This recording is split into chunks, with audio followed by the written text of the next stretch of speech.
সেই সময়কার অবস্থা ছিল অত্যন্ত কষ্টের। মা ফাতিমা রাদিয়াল্লাহু আনহার ঘরে সামান্য পরিমাণেও খাবার ছিল না। ছোট্ট হাসান ও হুসাইন রাদিয়াল্লাহু আনহু মায়ের আঁচল ধরে কাঁদতে লাগলো, মা আমাদের খাবার দাও, আমরা খুব ক্ষুধার্ত।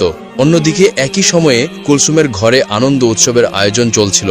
সেখানে বিপুল পরিমাণ খাবার সাজানো হয়েছিল।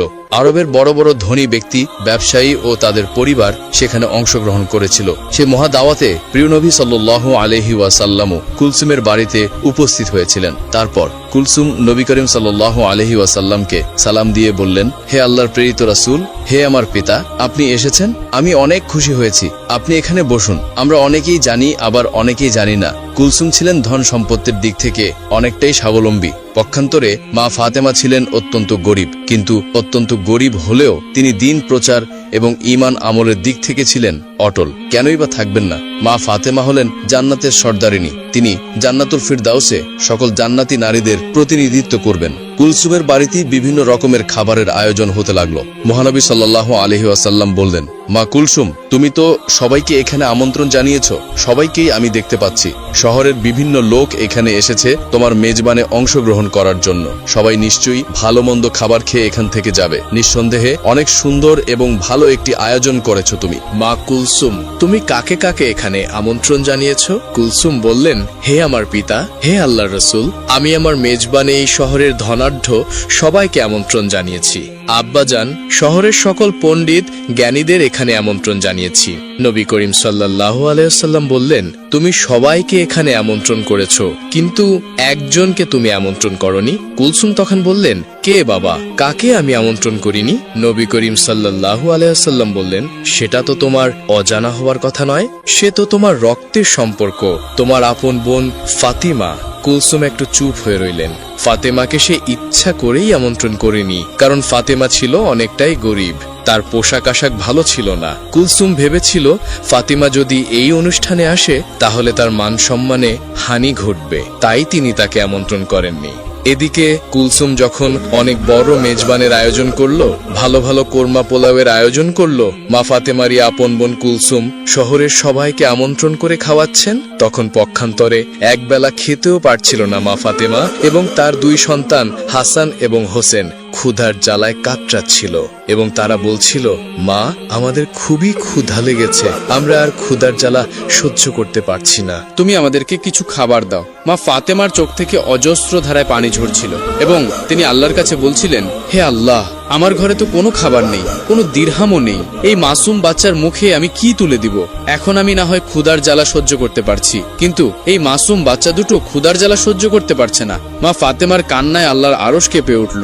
হায় আল্লাহ, আপন বোনের বাসায় কোনো খাবার নেই, হাসান হোসেন একবেলা ক্ষুধার জ্বালায় কাতরাচ্ছে। তখনই মা ফাতেমার আপন বোন কুলসুমের বাড়িতে ভালো ভালো রান্না করা হচ্ছে, ভালো ভালো খাবারের আয়োজন করা হচ্ছে।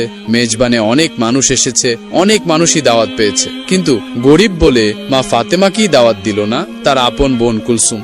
নবী করিম সাল্লাল্লাহু আলাইহি ওয়াসাল্লাম কুলসুমকে বললেন, সে তোমার আপন বোন, এখানে সবাই যেহেতু এসেছে তারও আসার প্রয়োজন ছিল, তোমার তাকে আমন্ত্রণ করা উচিত ছিল। কুলসুম মহানবী সাল্লাল্লাহু আলাইহি ওয়াসাল্লামকে খাবার খেতে বসার জন্য অনুরোধ করলেন এবং সে এড়িয়ে গিয়ে অন্যদিকে চলে গেলেন। সবাই খাবার খেতে বসে গেল এবং খাবার চুলা থেকে উঠাতে লাগলো। কুলসুম সবকিছু তদারকি করতে লাগলেন। নবী করিম সাল্লাল্লাহু আলাইহি ওয়াসাল্লাম দুঃখ ভারাক্রান্ত মন নিয়ে দাঁড়িয়ে রইলেন। সে কি করে সেখান থেকে খাবার গ্রহণ করবেন? তার সব থেকে আদরের মেয়ে মা ফাতেমা সেখানে আসেনি, তার কলিজার টুকরা নাতি হাসান হোসেন ক্ষুধার জ্বালায় কাতরাচ্ছিল। হায় আল্লাহ, এই নিদারুণ অসহায়ত্ব দেখে নবী করিম সাল্লাল্লাহু আলাইহি ওয়াসাল্লামের মনেও অনেকটাই কষ্ট লাগলো। তারপর মা ফাতেমার কাছে যখন হাসান হোসেন ক্ষুধার জ্বালায় চিৎকার করছিল, মা ফাতেমা কোনো উপায় না পেয়ে শুধু চুলাতে গরম পানি ফোটাতে লাগলেন এবং হাসান হোসেনকে বললেন, এই তো বাবা, একটু পরেই খাবার হয়ে যাবে, তোমরা যাও পাহাড়ের কাছে গিয়ে খেলা করো, আমি রান্না হলেই তোমাদেরকে ডাকবো। আসলে চুলায় তো কোনো খাবারই ছিল না, শুধুই গরম পানি দিয়ে ফোটাচ্ছিলেন মা ফাতেমা, কারণ ছেলেদের তো কিছু একটা বোঝাতে হবে। তার ঘরে যে কোনো খাবার নেই, সে শুধুই এই অবস্থা দেখছিলেন এবং তার চোখ থেকে অজস্র ধারায় পানি ঝরছিল। পক্ষান্তরে তার আপন বোনের বাসায় অনেক ধরনের খাবারের আয়োজন হতে লাগলো। তারপর সবাইকে খাবারের জন্য যখন কুলসুম খাবারের পাত্রের কাছে গেলেন, তিনি সেই ঘটনা দেখে অবাক হয়ে রইলেন। কারণ তিনি যখন খাবারের পাত্রের কাছে গিয়ে খাবারের ঢাকনা একে একে ওপরে তুললেন, তিনি দেখলেন সকল খাবারই রান্না করা ভালো ভালো খাবার, পোলাও, কোরমা, মাংস সবকিছু পাথর হয়ে গিয়েছে। তিনি বললেন, হাই আল্লাহ, এ কি করে সম্ভব? এ কি করে হলো? একটু আগেই তো সকল খাবার রান্না করা হয়েছিল। খাবার রেখে আমি আমার পিতার সাথে কথা বলছিলাম, এখন সকল খাবার কিভাবে পাথর হয়ে গেল? কার অভিশাপে এমন হলো? শহরের বিভিন্ন মানুষ এখানে এসেছে, সবাই অপেক্ষা করছে। আমি যদি এখন খাবার না দিতে পারি, আমার মান সম্মান কিছুই থাকবে না। এই কথা ভাবতে ভাবতে কুলসুম দৌড়ে মহানবী সাল্লাল্লাহু আলাইহি ওয়াসাল্লামের কাছে গেলেন। তিনি তার পিতাকে বললেন, হে আমার পিতা, আমি এখন কি করব? আমার অনেক বড় বিপদ হয়ে গেছে। এমন কেন হলো? আমি কিছুই ভেবে পাচ্ছি না। মহানবী হযরত মুহাম্মদ সাল্লাল্লাহু আলাইহি ওয়াসাল্লাম তার মেয়ে কুলসুমকে বললেন, কেন মা, কি হয়েছে? তোমাকে এত হতাশাগ্রস্ত লাগছে কেন? আমাকে খুলে বলো। কুলসুম বললেন, আমি যে খাবারের আয়োজন করেছিলাম, যে খাবার বাবুর্চিরা রান্না করেছিল, সকল খাবারই প্রায় হয়ে গিয়েছিল। আমি যখন আপনার সাথে কথা বলে সবাইকে খাবার দেওয়ার জন্য, তদারকি করার জন্য খাবারের কাছে গেলাম এবং গিয়ে খাবারের পাত্র একে একে উঠাতে লাগলাম, আমি দেখলাম সকল খাবারই কয়লায় পরিণত হয়ে গিয়েছে। এখন আমি কি খাওয়াবো? এই আমন্ত্রিত অতিথিদের আমি তাদের কি দিব? এত বড় মেজবানে শহরের ধনী ব্যক্তিরা, জ্ঞানী ব্যক্তিরা উপস্থিত হয়েছে। আমি যদি এখন তাদের সামনে খাবার দিতে না পারি, তাহলে আমার মান সম্মান কিছুই থাকবে না। আপনি আমাকে সাহায্য করুন, আমি এখন কি করতে পারি? নবী করিম সাল্লাল্লাহু আলাইহি ওয়াসাল্লাম সবকিছুই বুঝতে পারলেন। তিনি বললেন, মা কুলসুম, তুমি অনেক বড় ভুল করে ফেলেছো, যে ভুলে আল্লাহর আরশ কেঁপে গিয়েছে। আল্লাহ অনেকটাই তোমার উপর নারাজ হয়েছেন, আর তিনি এজন্যই নারাজ হয়েছেন তুমি তোমার আপন বোন ফাতেমাকে গরিব বলে এই মেজবানে আমন্ত্রণ করনি। সে দিন আনে দিন খায়, তার মাসুম বাচ্চা হাসান ও হোসেন ভালো মন্দ খাবার তো দূরের কথা, দুবেলা পেট ভরে খেতেও পারে না। অথচ আপন বোনের ছেলেদের তুমি তোমার মেজবানে আমন্ত্রণ করনি। শহরের সকল মানুষকে তুমি আমন্ত্রণ করেছো, আর সে গরিব বলে, তার পোশাক আশাক ভালো নয় বলে তুমি তাকে আমন্ত্রণ করনি। সে মনে অনেকটাই কষ্ট পেয়েছে, তার মাসুম বাচ্চারা ক্ষুধার জ্বালায় কাতরাচ্ছে। এই ঘটনা আল্লাহর আরশে পৌঁছে গিয়েছে। আল্লাহ তোমার উপর নারাজ হয়েছেন, তাই তোমার সকল খাবারই সে কয়লায় পরিণত করে দিয়েছেন। এরপর কুলসুম বললেন, হায় আল্লাহ, আমি তো এতটা ভাবিনি। হে আল্লাহর নবী, আপনি কিছু একটা করুন, এর সমাধান দিন। নবী করিম সাল্লাল্লাহু আলাইহি ওয়াসাল্লাম বললেন, এর উপায় একমাত্র মা ফাতেমার কাছেই আছে। তিনিই পারেন সকল সমস্যার সমাধান করতে। নিশ্চয়ই তার ইচ্ছায় আল্লাহ রাব্বুল আলামিন এই সমস্যার সমাধান করে দিতে পারেন। তখন কুলসুম দৌড়াতে দৌড়াতে মা ফাতেমার বাড়িতে পৌঁছে গেলেন। সেখানে গিয়ে তিনি মা ফাতেমাকে ডাক দিলেন। মা ফাতেমা বাড়ি থেকে বের হয়ে আসলেন এবং বললেন, হে আমার বোন, তোমাকে এতটা হতাশাগ্রস্ত দেখাচ্ছে কেন? এই অসময়ে আমার বাড়িতে কেন? আজ তো তোমার বাড়িতে অনেক বড় খাবারের আয়োজন, অনেক বড় মেজবানের আয়োজন করেছো তুমি। কুলসুম কান্না করে বললেন, হে আমার বোন, আমাকে তুমি ক্ষমা করে দাও। আমার মেজবানে আমি সবাইকে আমন্ত্রণ করেছি, তোমাকে আমি আমন্ত্রণ করিনি। আমি অনেক বড় ভুল করে ফেলেছি। মা ফাতেমা বললেন, না না, ঠিক আছে, আমি নিতান্তই গরিব মানুষ। শহরের ধনী মানুষেরা তোমার আমন্ত্রণে এসেছে, আমি ওখানে গেলে তোমার মান সম্মানের হানি হতে পারে, এটা আমি বুঝতে পেরেছি। তোমার উপর আমার কোনোই রাগ নেই। তখন কুলসুম বললেন, এখন এসব কথা বলার সময় নয়। তুমি আমাকে ক্ষমা করে দিও, তোমাকে আমি আমন্ত্রণ করিনি, বিদায়। মহান আল্লাহ রব্বুল আলামিন আমার উপর নারাজ হয়েছেন। আমি যখনই সবাইকে খাবার দিতে যাব, তখন দেখি আমার সকল খাবারই কয়লায় পরিণত হয়ে গিয়েছে। তুমি এখনই সেখানে চলো। আমার পিতা নবী করিম সাল্লাল্লাহু আলাইহি ওয়াসাল্লামও সেখানে রয়েছেন। হে আমার বোন, তুমি যদি ওখানে উপস্থিত না হও, তাহলে ওই সমস্যার সমাধান হবে না, এবং আমি শহরের কাউকেই খাবার দিতে পারবো না। তারা সবাই উপস্থিত হয়েছে, তাদের কাউকেই খাবার দিতে না পারলে তোমার আপন বোন কুলসুমের মান সম্মান কিছুই থাকবে না। এই কথা শুনে মা ফাতেমা বললেন, ঠিক আছে, আমি তোমার কষ্টের কথা বুঝতে পেরেছি, তুমি হতাশ হয়েও না, চলো দেখি কি করা যায়। এই বলে হাসান হোসেনকে নিয়ে কুলসুমের বাড়ির দিকে রওনা করলেন। তারপর কুলসুমের বাড়িতে গিয়ে মা ফাতেমা দেখলেন নবী করিম সাল্লাল্লাহু আলাইহি ওয়াসাল্লাম মা ফাতেমার অপেক্ষায় মেজবানে উপস্থিত সকলের সামনে দাঁড়িয়ে রয়েছেন। মা ফাতেমা সেখানে গিয়ে আল্লাহর নবীকে সালাম দিয়ে বললেন, হে আমার পিতা, আমার সালাম গ্রহণ করুন।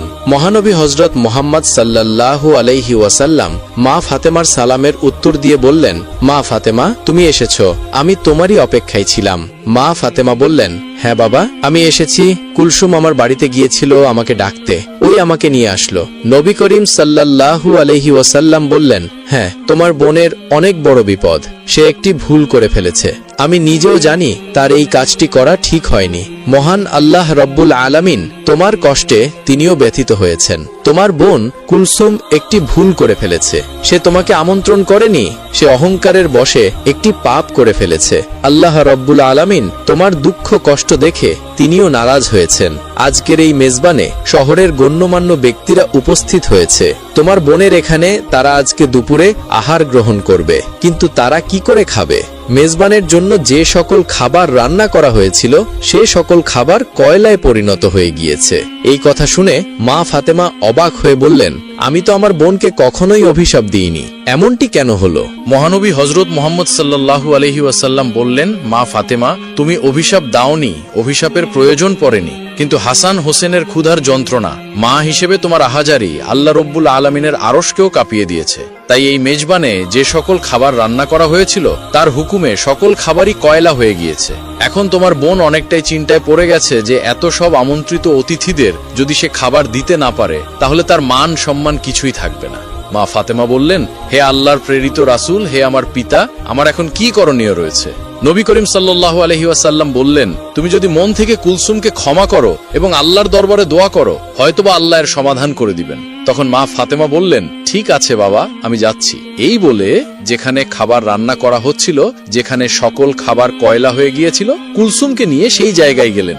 আল্লাহর নাম নিয়ে বিসমিল্লাহ বলে মা ফাতেমা সকল খাবারের পাত্র কাপড় দিয়ে ঢেকে দিলেন এবং আল্লাহর দরবারে দোয়া করলেন এবং কুলসুমকে বললেন, তুমি কাপড় তোলো খাবারের ওপর থেকে। খাবারের পাত্রের ওপর থেকে যখন কাপড় সরালেন তখন দেখলেন সকল কয়লায় পরিণত হওয়া খাবার আগের অবস্থায় ফিরে এসেছে। কুলসুম আল্লাহর দরবারে শুকরিয়া আদায় করলেন, মা ফাতেমাও আল্লাহর দরবারে শুকরিয়া আদায় করলেন। কিছুদিন ধরে মা ফাতেমা অত্যন্ত অসুস্থ ছিলেন। সে বিছানা থেকে ঠিকমতো উঠতে পারছিল না। অন্যদিকে বাড়িতে 3 দিন যাবৎ কোনো খাবার ছিল না। খাবার না খেয়ে ও অসুস্থতার কারণে হযরত ফাতেমা রাদিয়াল্লাহু তাআলা আনহা অত্যন্ত দুর্বল হয়ে পড়লেন। শেরে খোদা হযরত আলী রাদিয়াল্লাহু তাআলা আনহুর হাতে তখন এমন কোনো অর্থ কড়িও ছিল না যার মাধ্যমে তিনি খাবার ক্রয় করে আনতে পারবেন। 3 দিন অতিবাহিত হওয়ার পর হযরত ফাতেমা রাদিয়াল্লাহু তাআলা আনহা হযরত আলী রাদিয়াল্লাহু তাআলা আনহুর হাতে একটি কাপড় দিয়ে বললেন, হে আমার প্রিয় স্বামী, আপনার হয়তো মনে আছে আব্বাজান হযরত মুহাম্মদ সাল্লাল্লাহু আলাইহি ওয়াসাল্লাম আমাদের বিয়ের সময় এই কাপড়টি আমাকে হাদিয়াত স্বরূপ দিয়েছিলেন। এটি অত্যন্ত বরকতময় একটি কাপড়। আমার মনে চাচ্ছে না যে এই কাপড়টি আমি বিক্রি করে দেই, কিন্তু তারপরেও যেহেতু আমাদের ঘরে আজ 3 দিন যাবৎ কোনো খাবার নেই, তাই আপনাকে এই বরকতময় কাপড়টি আমি দিচ্ছি। আপনি এটিকে বাজারে বিক্রি করে এর মূল্য দিয়ে কিছু খাবার খরিদ করে নিয়ে আসুন। হযরত আলী